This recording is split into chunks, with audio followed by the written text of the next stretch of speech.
Salut à tous, c'est Pang de la chaîne, bienvenue sur cette vidéo qui aujourd'hui va parler de mort et plus spécifiquement de suicide, de tentative de suicide et de décès par suicide, ok? Donc TS, DS. Il y a eu un rapport qui est sorti sur le sujet, donc de l'Observatoire national du suicide, et en tant que praticien, je trouve que c'est intéressant d'aller lire ce dernier parce que ça nous permet d'avoir un portrait robot des personnes qui pourraient avoir des tendances suicidaires, des personnes qui auraient des possibilités de faire des tentatives et bien sûr des personnes qui malheureusement décèdent avec. Il y a un point que je trouve hyper pertinent et peut-être que notre société a un peu trop de tabous dessus parce que c'est pas sur cette tranche de la population qu'on met les projecteurs, hormis pour dire qu'ils sont pleins d'argent, ils pourrissent le monde, etc. C'est les personnes âgées. Donc, je sais pas si vous remarquez, mais la plupart du temps, quand on parle des personnes âgées, c'est jamais de façon ultra positive. Et quand il y a des thèmes qui sont quand même importants, notamment la sortie du bouquin qu'il y avait eu sur les EHPAD, ça fait un petit buzz, puis après ça disparaît. Et je trouve que au niveau des TS ou des DS, on va se rendre compte que c'est une population qui est mise beaucoup de côté. Pourtant, c'est une population qui a beaucoup de tentatives et c'est d'ailleurs pour cette raison que l'accompagnement, l'assistanat vers la mort est quelque chose qui doit être réfléchi de façon intéressante et constructive parce que si c'est pas fait d'un point de vue accompagnement et dignement, ça peut être fait de manière beaucoup plus trash et ça c'est quelque chose qui est que la société qui est vieillissante devrait prendre en compte beaucoup plus que simplement mettre de côté et dire oui mais c'est pas moral ou autre. Certes, mais ça c'est un point de vue perso, la morale. La réalité, c'est qu'il y a des gens qui font des TS et des personnes âgées. Et ça, il n'y a pas des masses d'accompagnement. Donc, dans ce rapport, on va avoir, comme je vous disais, le portrait robot de la personne qui va faire la TS. La plupart du temps, c'est des jeunes et des jeunes femmes. D'accord ? 18 à 85 ans, va y avoir 6,8% des personnes qui auront dans leur vie fait au moins une TS. La prévalence se trouve surtout chez les femmes, 8,9 contre 4,5, et entre 18 et 24 ans, il y a eu 9,2% qui le fait dans cette tranche d'âge, et 12,8% chez les femmes de cette tranche d'âge. Donc on voit quand même qu'il y a une prévalence hyper importante à ce niveau-là. Un des éléments que je trouve peut-être qu'on ne parle pas assez, et pourtant là on sait que les ados, les jeunes adultes le font assez souvent, c'est ce qu'ils appellent les gestes auto-infligés. C'est quand on va se scarifier, quand on va se faire du mal, quand on va vraiment s'amener vers une souffrance qui n'est pas encore une tentative de suicide, mais qui est quand même une espèce d'auto-flagellation pour plein de raisons. Donc là, une fois de plus, c'est 64% des femmes qui le font là, en 2023. Pour les filles, le taux d'hospitalisation varie selon l'âge de sexe. Le taux le plus élevé chez les jeunes femmes de 15 à 19 ans.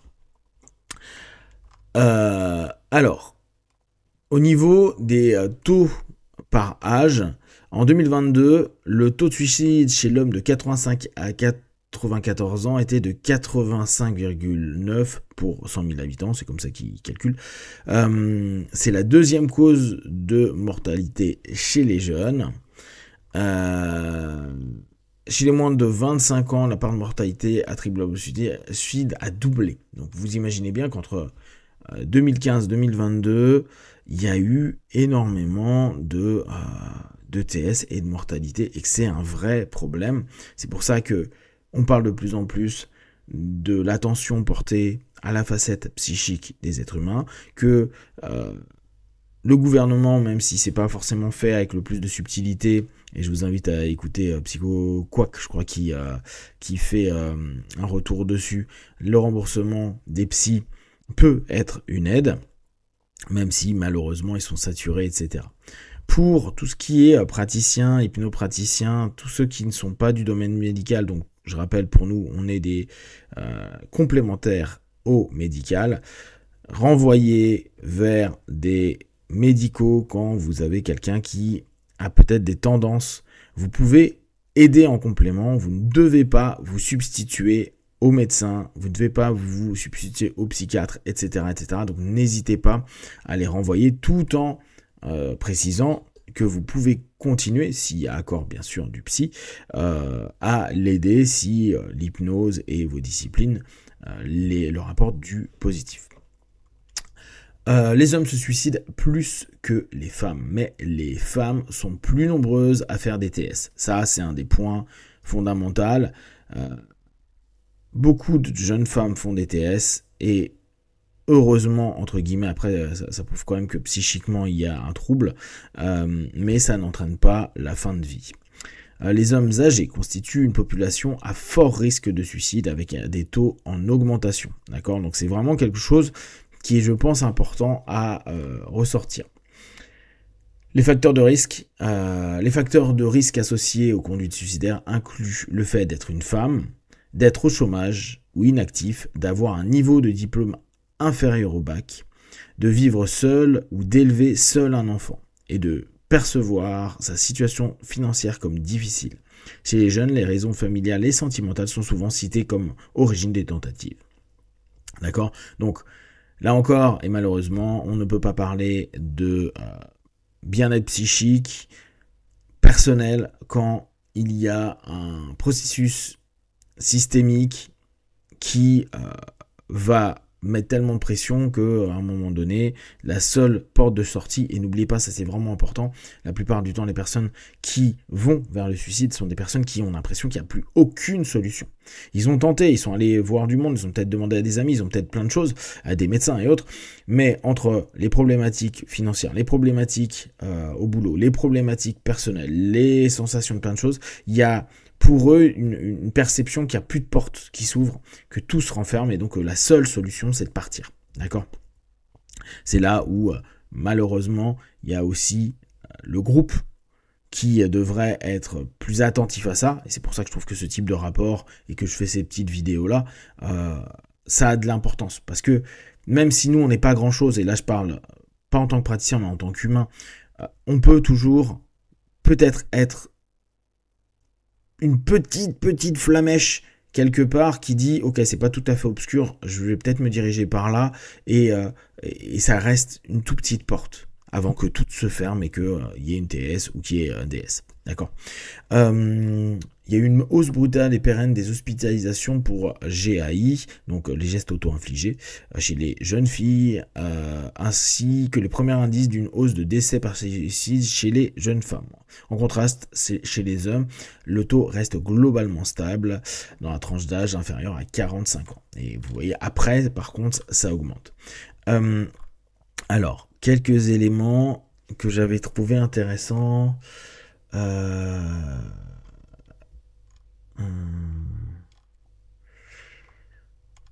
Comment... Alors ouais, il y a tout, il y a toute une problématique aussi sur les milieux sociaux et notamment le milieu agricole qui ont une spécificité de population qu'il faut aussi prendre en compte et qui parfois malheureusement ne sont pas assez pris en compte par les différents acteurs de notre société. Et tout simplement, il y a... Alors là, j'ai plus les stats sous les yeux, mais énormément de personnes qui vont faire des TS et qui ne vont pas être hospitalisées ou surtout ne vont pas être suivies. Et c'est là où il y a quand même des gros problèmes. Un point qui est assez fréquent, les femmes associent plus souvent leur tentative de suicide à des raisons familiales, tandis que les hommes évoqueront plus fréquemment des raisons sentimentales et ou professionnelles. Selon l'enquête Escapade, les principaux facteurs associés aux pensées suicidaires chez les ados de 17 ans incluent le genre, donc les filles sont plus à risque, le fait d'être hors du système scolaire, l'usage quotidien du tabac, l'usage régulier de l'alcool, du cannabis, l'expérimentation de substances illicites et un risque élevé de dépression. Bon, En général, c'est des rapports compensatoires. Donc l'un entraîne peut être la cause de l'autre. Donc, moi, je vous invite vraiment à lire ce rapport. Vous allez voir, il y a une première partie qui vraiment synthétise très très bien les choses. Après, vous avez des documents de synthèse et des dossiers qui sont intéressants à prendre en compte. Informez-vous, surtout, prenez attention à des personnes qui ont des pensées suicidaires ou des réflexions. Et là encore, prenez attention aussi aux personnes âgées. Quand vous savez qu'il y a des personnes en EHPAD, là il y a une forte statistique à ce niveau-là, tout ce qui est isolement, etc. Donc c'est à nous aussi en tant que citoyens de faire attention à nos jeunes, à nos moins jeunes, et bien sûr à nos tranches d'âge, et à voir si les gens sont à peu près ok, et ne pas hésiter à dire, va consulter, va voir. Bien sûr, on ne peut pas aider des gens qui ne veulent pas l'être, on est bien d'accord. Mais comme je vous disais, si vous pouvez juste être une petite chose qui va peut-être donner un conseil, une orientation plus qu'un conseil d'ailleurs, pour que des spécialistes puissent éventuellement les accompagner et les aider, n'hésitez pas à le faire. Si vous avez des questions et des remarques sur le sujet, partagez sur Facebook, YouTube, j'y répondrai le plus rapidement possible. Comme d'habitude, de tout ce que je propose, ne prenez que ce qui est bon, juste pour vous tester, observer, analyser et conclure. Be one, ciao.